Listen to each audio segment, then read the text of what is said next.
YSN Prospect Perspective, and it's going to be with head coach of the YSU Baseball Penguins, Coach Dan Bertolini. Coach, how are you? I'm doing good, man. Good to see you. Good to see you as well. It's been a minute. You got a nice little beard going on there. I Yeah, like that. Growing it out. it's growing it out. We'll see I how it love goes. it. I love it. Well, I mean, as you and I have talked about off the record, it's some unstable times here for recruiting, for kids trying to be recruited, and trying to be prospects. And it's always been kind of a touchy subject, but especially with Corona and everything going on, there's a lot of confusion. There's a lot of, kind of tunnels that have been blockaded from, coaches seeing players, from recruiters being able to visualize and for people being prospectively recruited.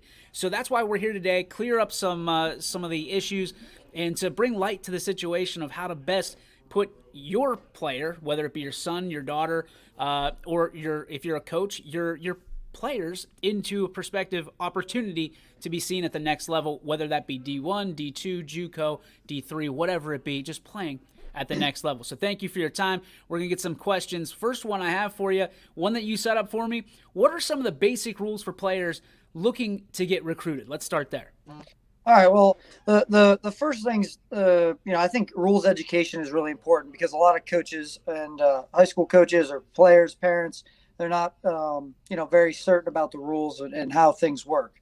So, during this, and you touched on it, the coronavirus has really put a hamper on recruiting for all sports and all aspects,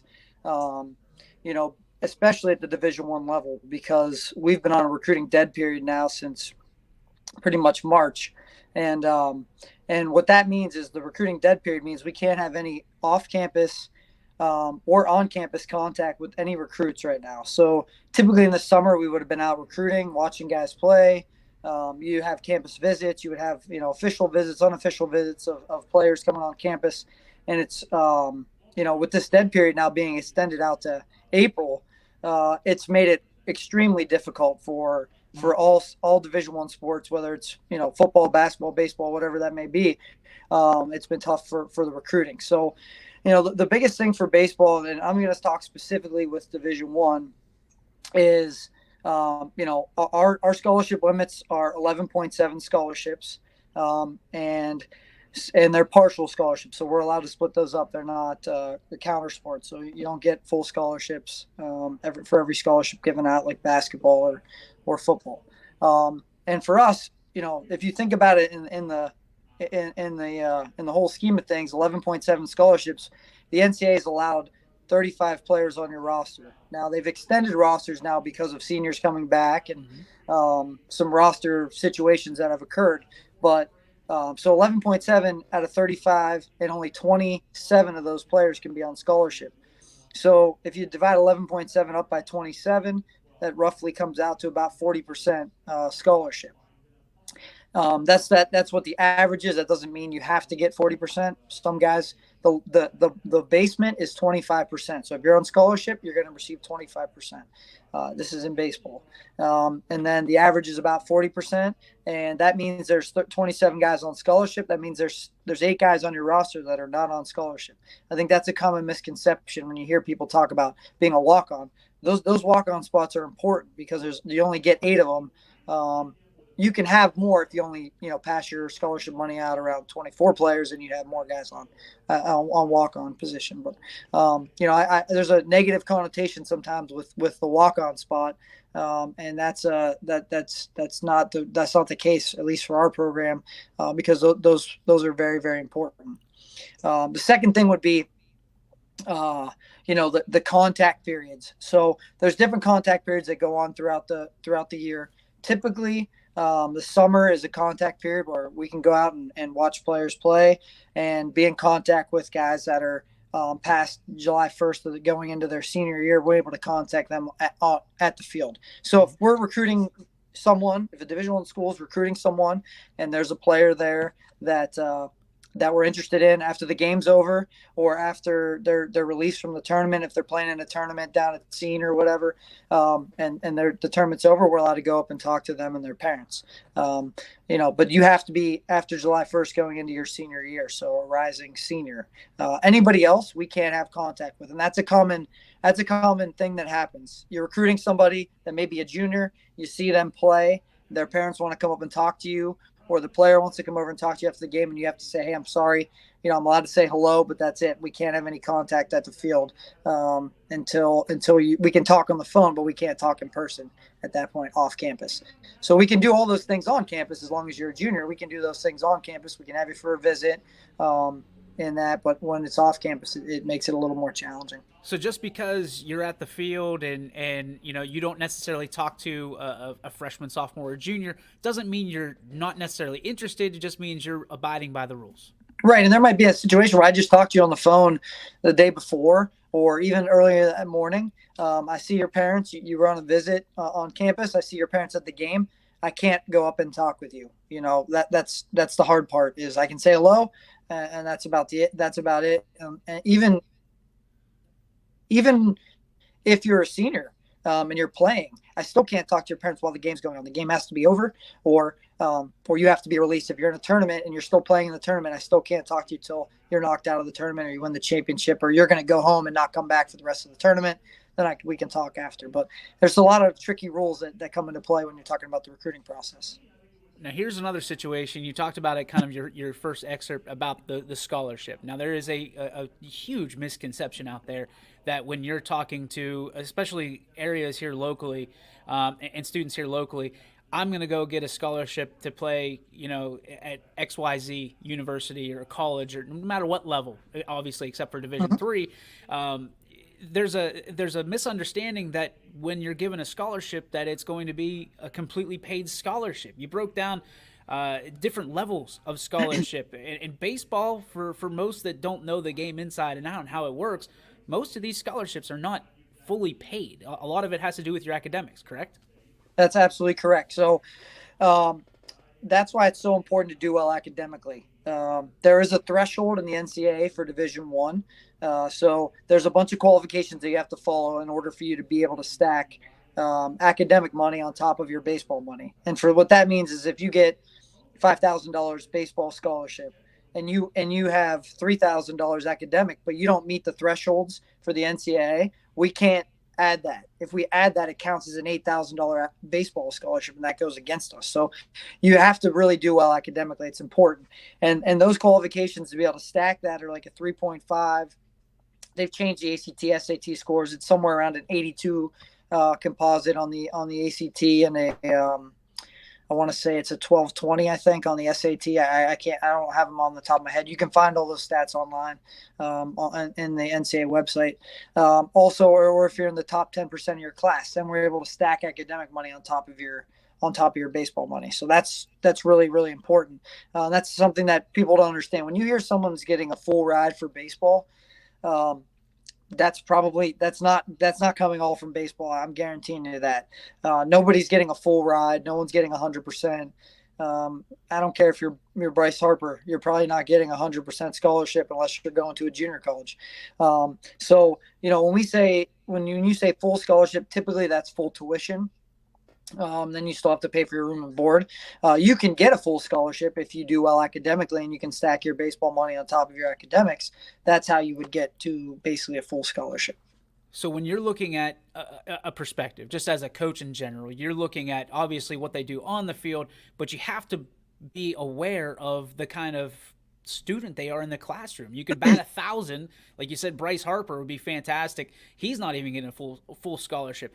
But if he bats 1,000, for his high school team and for his travel ball team, but he doesn't have a 1.0 GPA, he's pretty much off the market, correct? Absolutely. There's academic thresholds too for Division I. Like you have to have above a 2.0 GPA in high school. You have to have over it's a sliding scale in Division I. So depending on your GPA, depends on the test score that you have to have. The lower your GPA, the higher your test score has to be. I don't know. It doesn't really make a lot of sense because if you have a low GPA and a high test score, something's going on. You're not achieving at the right levels, but that's the way it's set up. So the lower your GPA, the higher your ACT or SAT score has to be. But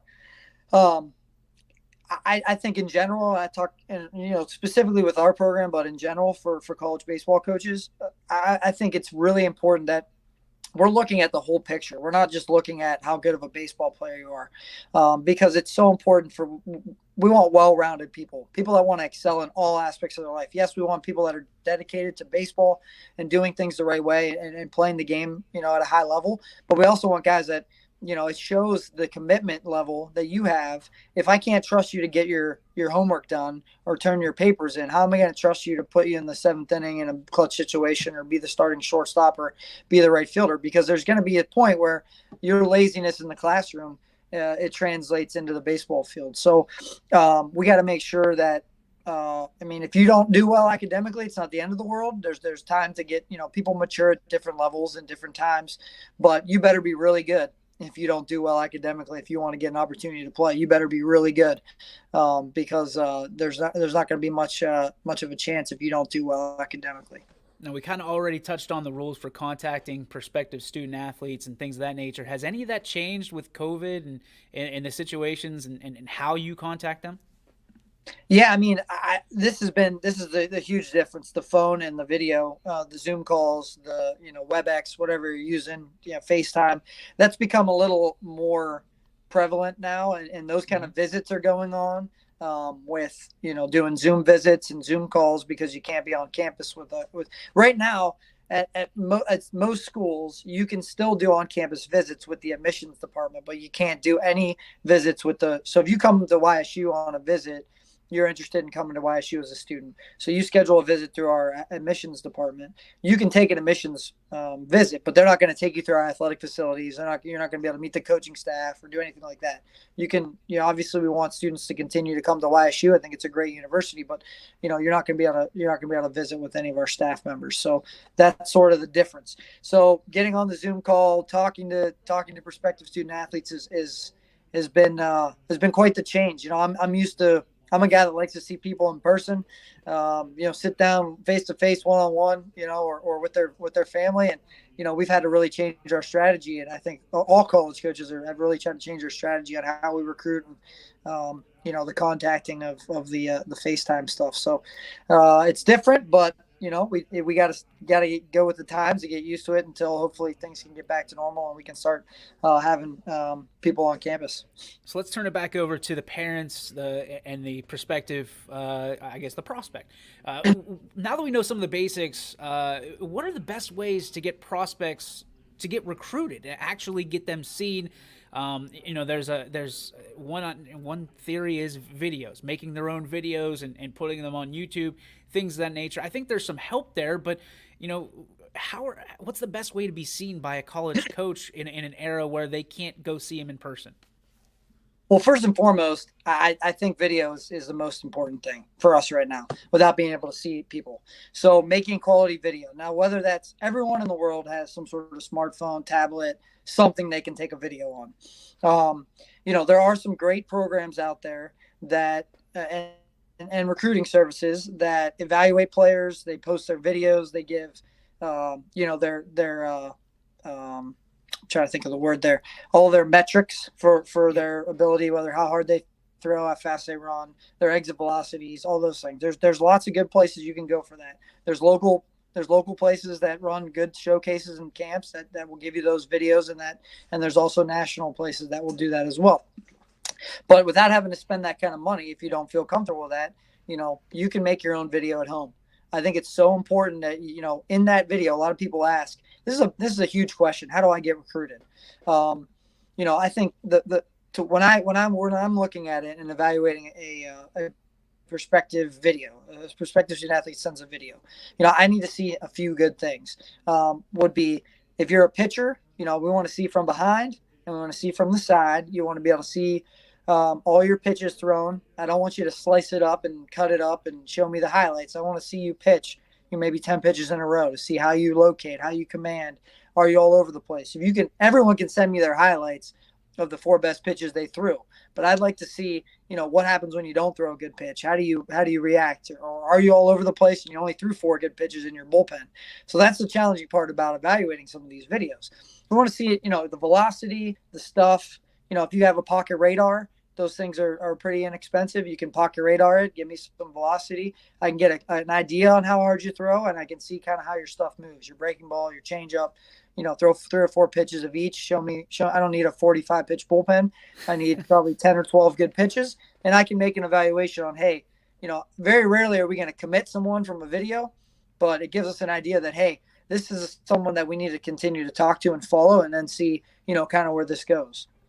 So there's, with that being said, there's lots of video capabilities for editing. Would you rather see the raw video like back to back to back, or do you mind cuts in between? I mean, it is tough because I want to see, I guess for pitching especially, I would rather not be cut. I can always fast forward through the dead time, but as long as I can see how things work. Offensively, it's a lot harder to evaluate because all I'm watching is you hitting off batting practice. I can see your swing. I can see the swing speed, maybe get your exit velocity, but I can't tell if you can hit. I can tell you can hit batting practice, and I hope if you're playing at our level that you can hit batting practice because they're trying to let you hit it, So we're trying to see, really it's just showing us your metrics, your raw ability, and then we'll have to go watch you play. Now, game film is good. Seeing game film is really good. If you can get some velocity from the pitcher that's throwing against you, if you can, show some at bats, live game at bats, or live game reps on ground balls. If you're an infielder, you can take some ground balls, take a video of it, and send it on over. I'll be able to see your action, see how you move, but it's hard for me to evaluate. Can you catch the ball in the 7th inning with the game on the line? How those things are difficult to do on video, but it's a great start, and it really gives us an idea of do you have the skills to potentially play at our level? It's not going to tell me what the kind of kid you are. It's just going to tell me, yeah, he's got some skills that we like. We identify those skills, and then we can continue to contact you. I think emailing is important, but I think you can over email. We get bombarded, especially now. We get bombarded with emails from recruiting services, from all over the country. I think it's really important if you're interested in a university that you contact that university directly. So if you're interested in YSU or Kent or Akron or whoever, Vanderbilt, doesn't matter. You write them a personal email. And I would say in your personal email, you don't have to tell me that you've loved baseball your entire life, that, you started when you were 6 years old. I don't, as much as that's important, I don't need that in my email. Just send me an email. Hey, I'm very interested in Youngstown State. Here's the places that I played. Here's the high school I played for. Here's my class. Here's my summer ball program. Here's some contacts. And here's my link to whatever video that you have. Now I can read it. Hey, this guy is interested in Youngstown State. It doesn't say, hey, coach, I'm interested in your university. That can be sent to anybody in the world. Hey, Coach Bertolini, I'm really interested in Youngstown State. I'm from so-and-so, but I'm very familiar with Youngstown. So you want it to be personalized and not a boilerplate. Right. Because you could just send a mass email. I might get it and say, oh, I like this kid. I call him. He's like, he has no idea where Youngstown State is. Yeah. So, it's important that you pick out the schools that you're interested in, write a personal email, put your link in your video, put your ACT score, your SAT score, your GPA, all the things that are important, and send that over. As much as, not from mom and dad. I don't want, as much as mom and dad love you, I don't need an email from your dad or your mom saying my Johnny's the greatest baseball player that's ever lived. Here's all of his stats. I need a personal email from you. This is going to be your life. You're going to be invested in our program for 4 or 5 lifetime, hopefully a lifetime of years. You're proud to be part of whatever university you go to. It's important that you take those next steps and you show that you are interested, and it's not going to be mom and dad, because once you get here, mom and dad can't do anything for you. So when you look at this, I mean, you just talked about mom and dad sending an email or making a phone call for the prospective athlete. There's some mom and dads out there that feel that the coaches should be responsible for some of the push to the next level. Where do you stand on that? How many coaches do you get? And how much stock do you put into those coaches? Because that's kind of what they're supposed to do, is to sell their kids to the next level, because it shows on their stats as well. Well, I think, yeah, I mean, I do think, and in high school, it's probably a little more challenging because that's not all they do is coach high school baseball. They're a teacher, most likely. They're doing a lot of things. And we've gotten some great reviews from high school baseball coaches. Um, but I think in the summer, there's probably a little bit more investment just because that's all they're doing. And a lot of times they're getting paid, to coach at that level in summer ball. So they're gonna push their guys probably a little bit harder. I do think that most college coaches rely on calling the high school coach, calling the summer ball coach, getting an evaluation for them. And I think most summer ball coaches will give you a fairly honest evaluation. Obviously, we're all going to be a little bit biased of our own guys just because you're around them all the time. You get to see them every day. But I do think that once a summer ball coach kind of gives a recommendation and they push a kid that doesn't have any business belonging to a certain university, I think that there's a trust factor that can be broken.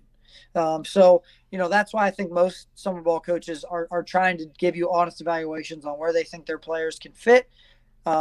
Well, most of them have been around, so they understand, kind of, where they all fit in, and trying to do what's right for their guys. And obviously, everyone wants to get to the highest level and play at the highest level. But there is great baseball at every level, and I do think that is an important thing to say. Is that whether it's Division III, Division II, Division I, NAIA, junior college. I've coached the junior college level. I played at the D2 level, and now at the Division I level. And I've seen great players at the Division III level and NAIA and junior college. There's great teams everywhere. So it's important that you find a place that fits you.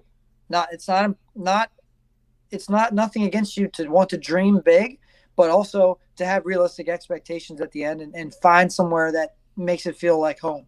That's where you can see yourself for the next 4 or 5 years. And a lot of people go to places that it's not going to be a great fit, but they go there for the name or the level instead of going where they think that, or where they know that they fit in, whether it's with the coaching staff, the university. I always tell guys, if you have to leave here, if you would get hurt and you couldn't play anymore, could you see yourself being a student here and loving it, and loving Youngstown State? And I think that's important wherever you go, because baseball only lasts so long. This is going to be a lifelong memories that you're making at whatever university you choose, and then you have to transfer and do all that stuff, and it's not the same. So really trying to pick the university that fits you best. I think that's a huge. It should be very important to not only the student athlete but the parents as well, because yes, there are injuries, there's disinterest, there's a learning curve from the high school to the next level that all athletes need to take into consideration. And I think there's this in your brain, if you're not D1, you're not an athlete anymore. You're not the epitome of mission failed, so to speak. So even as a D1 coach, you sit there and you say, okay, only 7% of the people that are playing in high school go to play at the next level. So when you look at that, no matter where you play, as long as you go and you're still playing, it should be mission accomplished for your continuing your career. It shouldn't just be based on D1. Would you agree with that? Yeah, I mean, if you love baseball, find somewhere where you can play. I mean, it's not that complicated. If you really love baseball, find a place that you fit in and you love to play at, and go play there. Don't worry about the division.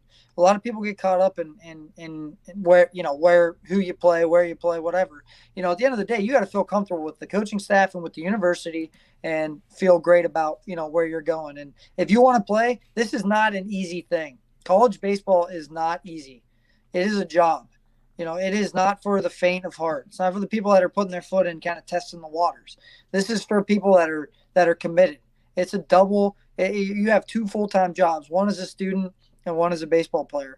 And it's going to be hard. This is the hardest thing that any high school player has ever gone through. Every guy that goes to college and plays is the best player on their team, or one of the best players on their team. Right? They've all had success. There's not a lot of guys going to college who hit 125 or had a 10 ERA in high school. That just doesn't happen. So all these guys are great players. They're showing up And now there's guys that are for our team now this year and all across college baseball. There's 23, 24-year-olds on the roster because of the way that the COVID has hit. Mm-hmm. So now you have an 18-year-old trying to compete against a 24-year-old. It makes a big difference. It's going to be hard. It's going to be challenging. And if you're not all in and committed to wherever you're going to school, you're going to find your way to get out of there because it's going to be really tough. So college coaches need players that are tough, that are mentally tough, that want to work and understand that this isn't going to be a instant gratification process. Not saying that freshmen can't come in and play, because they absolutely can, but it's not going to be easy for them most likely. So they're going to have to beat out other guys in front of them, and they're going to have to work really hard at many, many things. A lot of times it's very overwhelming that first semester for incoming freshmen because, they've never had a schedule quite like this where they have to be at a million different places at all different times of the day. They don't just show up to one building and they're there all day long and then they go home and play and then eat some dinner and, play video games. Like, that's not how this works. They're pretty much busy from 6 a.m. till 6 p.m. or 7 p.m. and then they got to go study and eat and do everything else that they have to do. So, and sleep. So it's very, very difficult. No, that's the challenge, and most people don't realize that mom and dad aren't going to be there most times to wake you up in the morning to get you off to class. If you had to put 3 questions that every student athlete that wants to play at the next level or be recruited should ask themselves if they're serious about, what kind of questions would you ask? First things first, I would say, do I love baseball? Because we just talked about it. You better love it. I mean, you got to eat, sleep, breathe it. And want to do well in class. So, do I love baseball? I would say,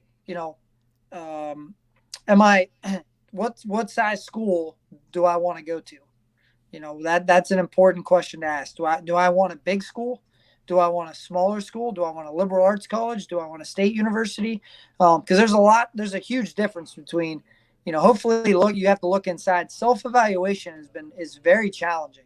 To really look deep inside and say, okay, what do I really want out of my experience at whatever university I go to? What do I really want?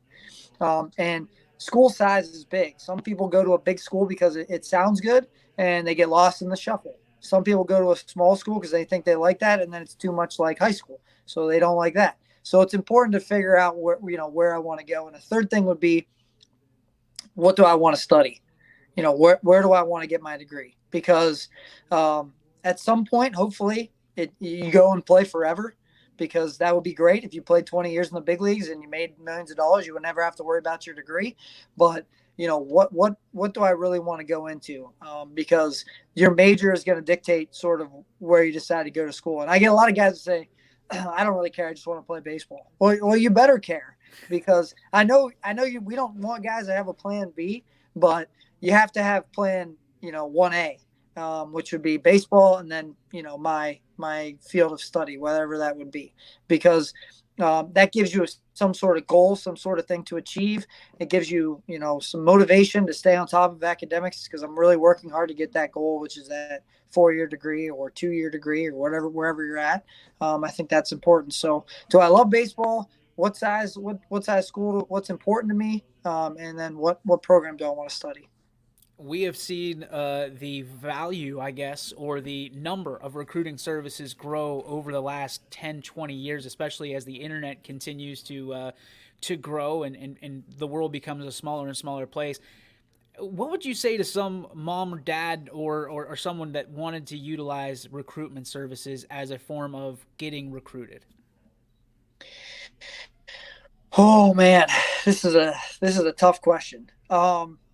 I do think that there are some good recruiting services out there. I don't necessarily think that I guess maybe recruiting service might be the wrong wording, I guess. I don't think anyone should be recruiting for you. I don't think anyone should be emailing for you. I really don't.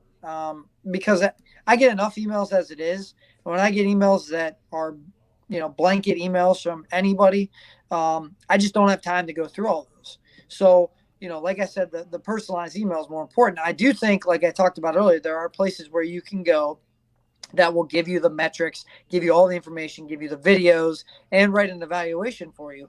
I think those are important because then college coaches have something tangible that they can go look at and really get perspective. I don't think it's necessarily a bad thing to have someone in your corner helping you be recruited, but I would be wary and very careful of where you spend your money and who you're giving it to. Not saying that there aren't some models, and I'm not going to say any recruiting services specifically, but there are some that they just mass email. Well, at some point we just hit unsubscribe because it's just too much. So sometimes less is more. Now it doesn't mean, hey, send one email one time, and if you don't hear anything back, never send one again. Like, we're busy, and as much as we want to return every email that we can, sometimes we just don't have, there's a lot going on more than just emails. So if you're persistent with it for a good pace, not overwhelmingly pace, I think that's important. So yeah, I don't necessarily think that recruiting services are negative, but you have to be careful on how much exposure you're getting and what's important. Just like we talked about where you want to go to school, what's important to you, what's important to college coaches. And hopefully I explained that is the video and the metrics are important when looking at prospective student athletes. All right. You've talked about the mass emails from recruiting services. I'm sure you get mass emails with very generic subject lines. What I'm asking for from you right now, Danny, is a subject line from an email that's going to get you to open it, to get your attention for a recruit. What would that look like in your case? I like this one. I would just say, I'm very interested in Youngstown State baseball. Boom. I think that's a good one to kind of look at her.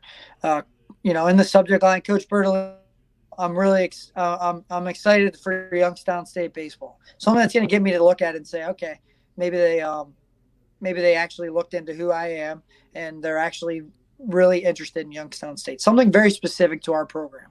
Hey, I've been to Eastwood Field. I love it.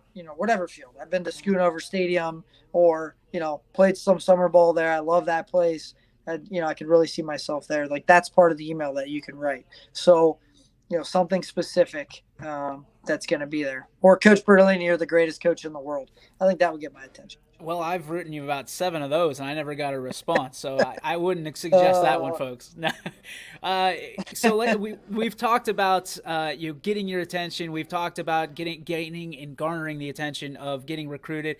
Let's see, you go through the entire process. What should players do once they sign? Or commit to a college? How important is the weight room at home? How important is getting a weight room specific or a workout sheet from your college coach who is going to be your college coach or trainer in playing? Like, everybody seems to think that coaches, and let's say for baseball, if you're a pitcher and you play football and basketball, they're going to tell you, well, you're not allowed to play football and basketball. We only want you to focus on baseball. Is there some negative connotation? Is that some, for lack of a better term, BS at the next level and some wind that's been blown the wrong way? Yeah, so I would want to make a very clear, clarification on the commitment stuff, because people get really funny about commitments. So national letter of intent means that you are signed, sealed, delivered to that university. Okay, that's what a commitment means. That's when it says, I'm signed to such and such university. That means you signed your national letter of intent, or you paid your deposit. You've signed up for housing. You can be committed that way. A verbal commitment is just that.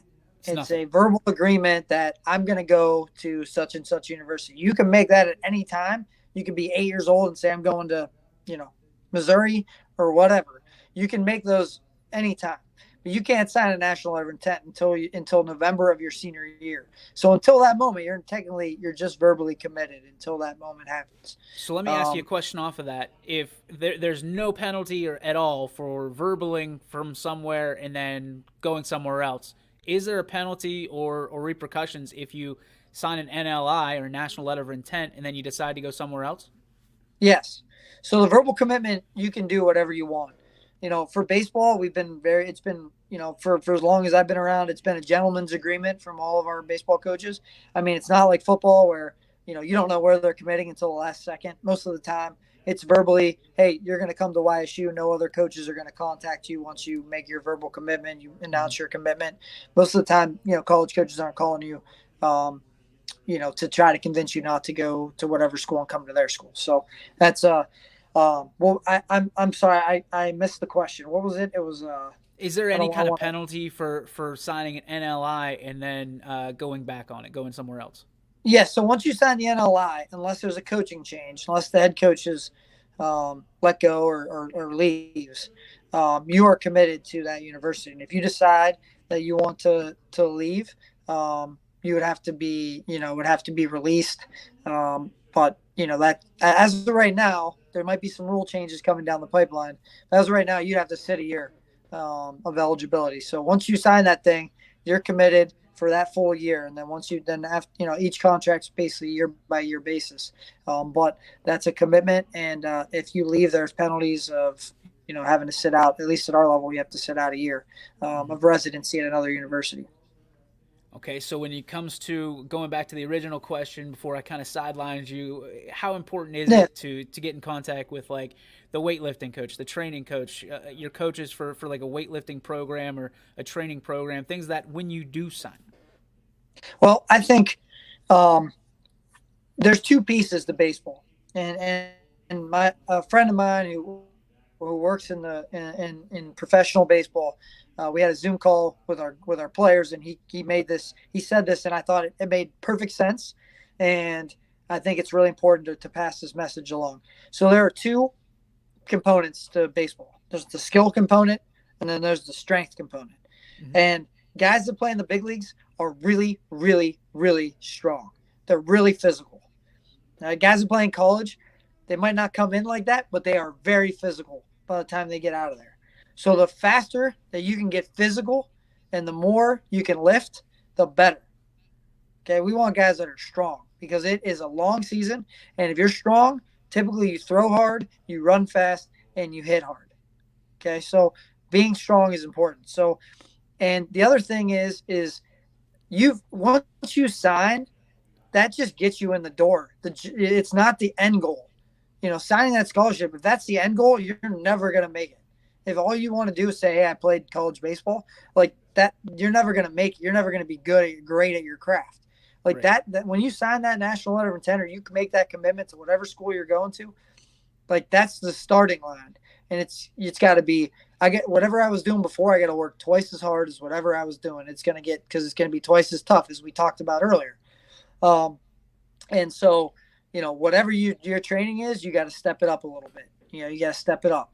And when you get to school, you're going to be forced to step it up. And then a lot of guys do the same thing. They get drafted in college and they think like I got drafted. Well, if you want to play in the big leagues, you've just begun again. You got to get as hard as it is for a freshman when they go to high school and try to play varsity baseball. Mm-hmm. It's going to be 5 times harder when you're a freshman in college trying to play varsity baseball at the college level, being a freshman, playing on the team. So the weight room is so important. Now, I do think that self-evaluation, playing in the summer is crucial, especially for position players. Playing in the summer is really important. We want to see you continue to play. A lot of guys will say, it just depends what you want. A lot of guys will say, well, this is my last summer. I'm going to do a grad party, or I'm going to go on vacation to Europe, or I'm going to do this or whatever. Hey, that's fine. Live your life. But, if it was me, I would be dedicating myself to my craft because you only get 4 years, and I'm going to do whatever I can do so I can be the best possible player I can be when I get to college and the best possible player I can be, in college. So playing is important. I think there is a component of training. I do think training is important sometimes for pitchers or even position players, whether they need to throw harder or they got to work on command or whatever.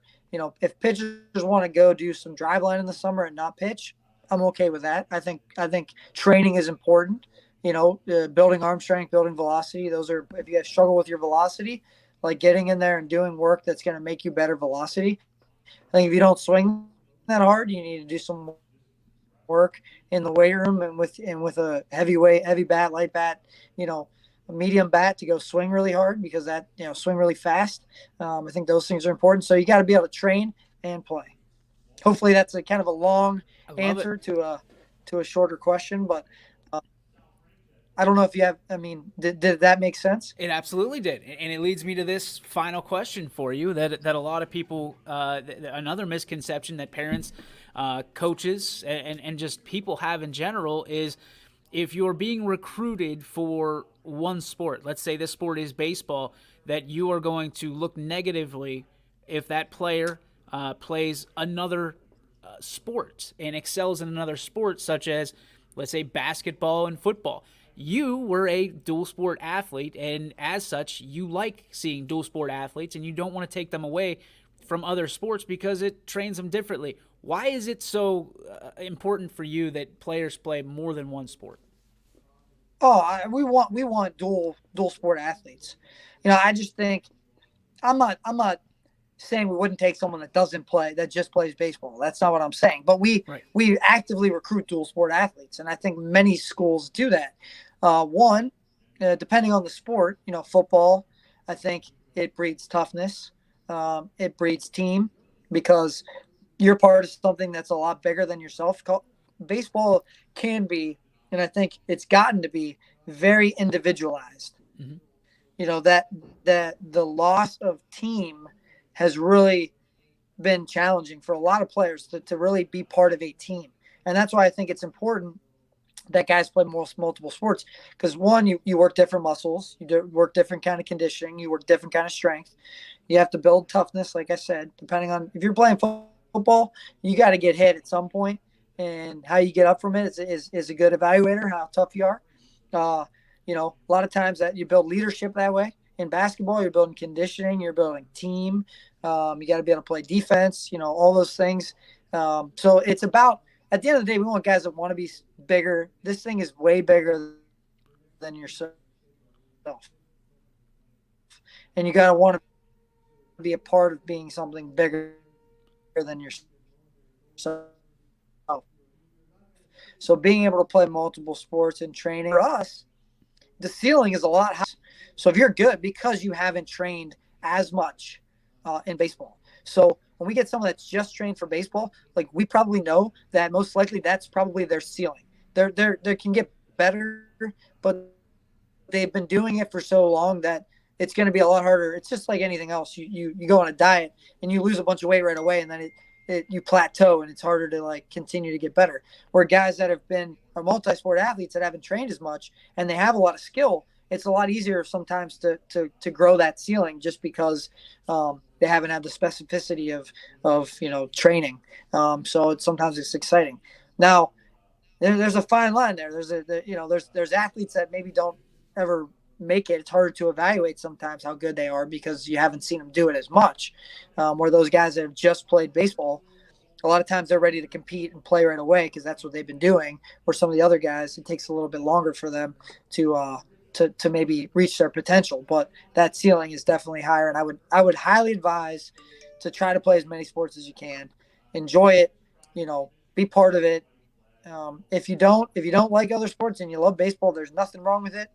But if you love other sports, don't let anyone talk you into not doing it, because I do think it's important that you get that experience and you build that muscle from all kinds of different ways. Coach Danny Bertolini, a lot of good information. We appreciate you being our first ever interview for Prospect Perspective. Of course, Danny Bertolini, the head coach of the YSU Baseball Penguins at Youngstown State University. Again, thank you so much for your time, and we appreciate all the great advice that you've given us for our YSN prospects.